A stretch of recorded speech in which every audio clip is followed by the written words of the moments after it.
Le sujet de la vidéo, c'est le sport. J'ai pu mentionner le sport à 2, 3 reprises parce que c'est quelque chose qui avait une part énorme dans ma vie. En fait, c'était littéralement ma vie pendant 5 ans, jusqu'au moment où j'ai totalement crash et j'ai dû me détacher de ça pour construire autre chose, pour ensuite essayer de le réintégrer et de l'avoir de manière plus équilibrée, tout en ne laissant pas le côté ambition et envie d'accomplir des choses sur ce plan-là.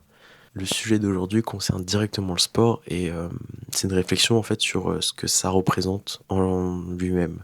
J'ai déjà pu le mentionner, mais selon moi, le sport, ça active quelque chose en nous de très primal, primitif plutôt. Le fait qu'on va se pousser dans des états de stress, réussir à faire croire à notre cerveau que c'est nécessaire de bouger autant, de mettre autant d'énergie à disposition de quelque chose pour obtenir un résultat qui est totalement immatériel, qui est totalement lié à en fait ce que notre cerveau perçoit. Le résultat du sport, ça peut être les performances. Donc en fait, genre moi personnellement, j'en fais pas du tout, mais du coup, j'arrive à avoir un point de vue très froid là-dessus. Faire du saut à la haie. Il y a des gens pour qui c'est toute leur vie, le saut à la haie. Mais en fait, ce qui se passe littéralement, c'est que t'es un humain et à la base, t'es juste censé pouvoir survivre dans la nature et te reproduire. Et t'arrives à tirer le plaisir le plus intense de faire du saut à la haie, de sauter par-dessus des haies.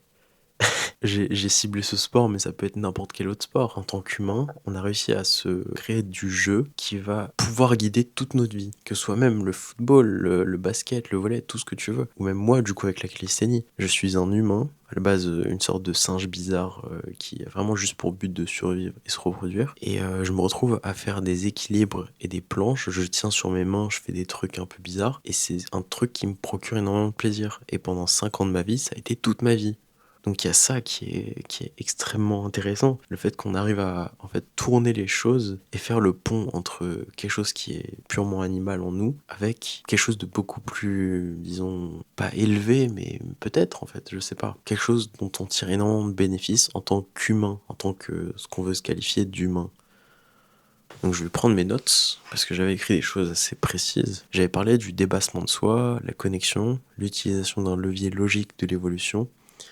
Suite à du stress, on a l'adaptation. Ce à quoi je pensais, c'est que le sport, tel qu'on le perçoit, en fait, ça utilise quelque chose qui est intrinsèquement fait en nous et qu'on a tout intérêt à développer. C'est le fait de se mettre dans une situation stressante qui va créer l'adaptation. Donc en réalité, le jeu dont je parlais, le fait qu'on kiffe faire du saut à la haie ou du football ou quoi que ce soit, c'est le fait qu'on est dans cette situation extrêmement tangible, en fait, extrêmement réelle de tu dois t'adapter suite à une situation stressante dans un contexte très précis. Tu dois faire mieux pour en fait survivre, pour réussir. Et c'est quelque chose qu'on a totalement perdu en fait, cette notion-là. On est littéralement fait pour ça. On est codé pour s'adapter, faire mieux tous les jours. Autrement, on meurt.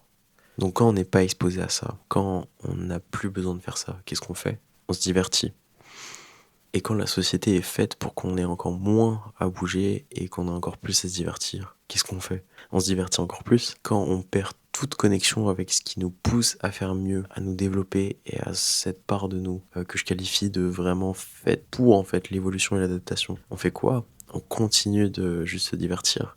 Et c'est vers là que le monde se dirige. De ça découle une énorme déchéance, mais personnellement, je pense que l'équipe des choses se fera. Il y aura une contrebalance, et en fait, naturellement, il y aura des gens qui s'élèvent de tout ça. Juste le fait d'être conscient, déjà, si on est réellement conscient, ça nous pousse à en fait agir.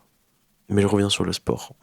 C'est donc quelque chose qui nous permet de garder ce lien à quelque chose en fait qu'on contrôle pas. On est vraiment fait pour ça, je le répète. On est fait pour bouger, on est fait pour avoir le besoin de s'adapter. Et donc évidemment, ça paraît simple de vouloir en faire sa vie. C'est quelque chose que j'ai voulu faire, mais c'est pas possible. Donc on peut rendre certaines choses un peu sous cet angle-là de sport, de disons avoir un travail qui demande de l'adaptation constante et créer les circonstances qui permettent de percevoir notre cadre, notre travail comme la chose à laquelle il faut s'adapter, comme si c'était un sport, un labeur physique. Mais plus que ça, je dirais qu'on peut simplement l'utiliser dans notre quotidien pour plein d'autres raisons.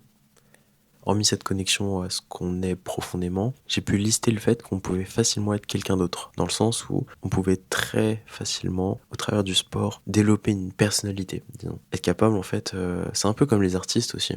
J'ai pu rencontrer, c'était en octobre, je crois, un artiste qui, quand tu lui parles en dehors de la scène, il est complètement renfermé, timide, etc. Et au moment où il prend sa guitare, il paraît comme quelqu'un d'autre. Pour le sport, c'est exactement la même chose. Pour le sport, on peut facilement avoir l'impression d'être quelqu'un d'autre. Se dire que on est la personne, en fait, qui excelle à son sport, qui est complètement investie et dévouée à ce qu'elle fait. Et c'est quelque chose de beaucoup plus communément accepté. Être quelqu'un d'autre quand tu pratiques du sport, Même s'il y a les variables sociales et ce genre de choses, et le lien entre le dehors et le dedans, quand je parle de dehors, c'est en dehors du sport et dans le sport, qui entre en jeu, on peut très facilement se retrouver à avoir des circonstances qui nous permettent de développer autre chose. Et selon moi, ça c'est quelque chose d'extrêmement puissant, parce que personnellement, moi, dans beaucoup trop de situations dans ma vie, je me suis retrouvé à avoir des confusions sur ma personnalité et sur la personne que j'étais, selon les contextes, me rendant compte que j'avais des intérêts extrêmement variés et que des fois ils entraient en contradiction. Et j'acceptais pas en fait ces divergences. Les nuances d'opinion selon les sujets, les objectifs qui allaient pas forcément ensemble, et à ça peut s'ajouter de la pression extérieure. Se dire qu'il faut garder une cohérence ou ce genre de choses, que rien n'est aussi simple. Les contextes poussent à des comportements différents. Et quand on ne sait pas réellement où on veut aller sur le très long terme en tant que personne complète qui arrive à englober toutes les choses qui la composent, et bah personnellement, je me retrouve perdu et vraiment dans la confusion vis-à-vis de ça. Tandis qu'avec le sport, c'est vraiment très concret. Certains résultats sont obtensibles ou non, et c'est très conditionnel. Il n'y a pas 15 000 moyens de manière générale.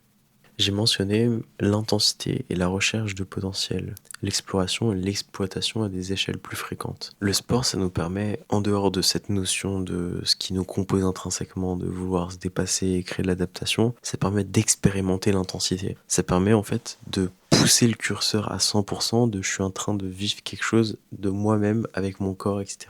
Et je me sens vivant en fait. Et c'est quelque chose qu'on peut vivre en dehors du sport, mais ce qui est incroyable avec le sport, c'est qu'on peut le vivre fréquemment. C'est quelque chose qu'on peut cycler, qu'on peut préparer, typiquement des compétitions, typiquement de la planification pour avoir des performances qui vont se retrouver à leur meilleur niveau à certaines périodes, à certains moments, ou ça peut être simplement la meilleure séance de la semaine qui a lieu grâce à toutes les autres séances qui permettent de mettre ça en place. Et ça a une valeur incroyable de pouvoir en fait, ça a toujours un lien avec ce qu'on est au fond de nous, expérimenter de manière beaucoup plus tangible, parce que c'est aussi ça, selon moi, la force du sport, c'est le tangible, le réel des choses. Pouvoir expérimenter ça, quelle que soit notre situation dans la vie de manière générale. Peu importe à quel point t'es bas, t'arrives à exploiter le fait que, peu importe ton niveau, t'arrives à exploiter le fait que toi, vis-à-vis de toi-même, t'es à 100% de ce que tu es capable de faire. Et ça, selon moi, c'est une force incroyable. C'est quelque chose qu'on peut après essayer d'expérimenter dans d'autres domaines de notre vie. J'aimerais mentionner un troisième aspect positif du sport, c'est qu'on se découvre dans ça. Comme, en fait, en réalité, c'est une conséquence qui découle de ce que j'ai pu mentionner. J'ai pu mentionner en premier point le fait qu'on pouvait développer une personnalité qui pouvait n'avoir rien à voir avec ce qu'on était en dehors de ça. J'ai pu développer le fait que on pouvait expérimenter des amplitudes d'intensité et en fait pousser le potentiel. Et de tout ça découle se découvrir là-dedans. Parce que c'est quelque chose qu'on vit trop souvent de manière insuffisante dans nos vies. Découvrir qui on est, en fait. Être en capacité de connecter avec ce qu'on est au fond de nous et comprendre ce qui vraiment fait écho avec nous, avec notre cœur. Et personnellement, j'ai des exemples assez précis pour aller plus loin dans le fait qu'on arrive à découvrir des choses, des réponses par la pratique. Personnellement, c'est en changeant de sport que j'ai pu développer d'autres choses. Comme j'ai pu le mentionner énormément de fois, j'ai fait de la calisthénie pendant 5 ans et je continue d'ailleurs d'en faire. Donc en fait, ça fait à peu près bientôt 7 ans, je crois.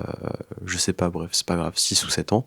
Et c'est depuis cette année-là que je me suis mis à faire du shadowboxing. J'ai la flemme de m'investir à aller en salle, etc. Je fais juste du shadowboxing dans ma cuisine, tout seul, ou dans mon salon. Et dans ça, j'ai réussi à me découvrir certaines tendances, certains traits de personnalité. Disons, l'agressivité. Le mot est peut-être assez fort. Et en fait, quand je suis en train de vous parler, je pense que vous pouvez le comprendre. On parle pas d'agressivité pure, au sens qu'on peut l'entendre. Je parle plutôt de la capacité à mobiliser son énergie de manière intentionnelle et rapide, efficace. C'est ça, selon moi, l'agressivité. C'est être capable de mettre en place l'action, de faire ce qu'il y a à faire, dès maintenant, direct. Là, au moment où je suis en train de parler, je déploie une certaine agressivité. C'est en ce sens que je l'entends. C'est en expérimentant du coup le shadowboxing que j'ai pu me découvrir des traits de personnalité qui tendaient davantage vers ce genre de penchant plus vif en fait. Bref, c'était assez vaste. J'espère que ça t'a plu. Je te souhaite une bonne journée et salut.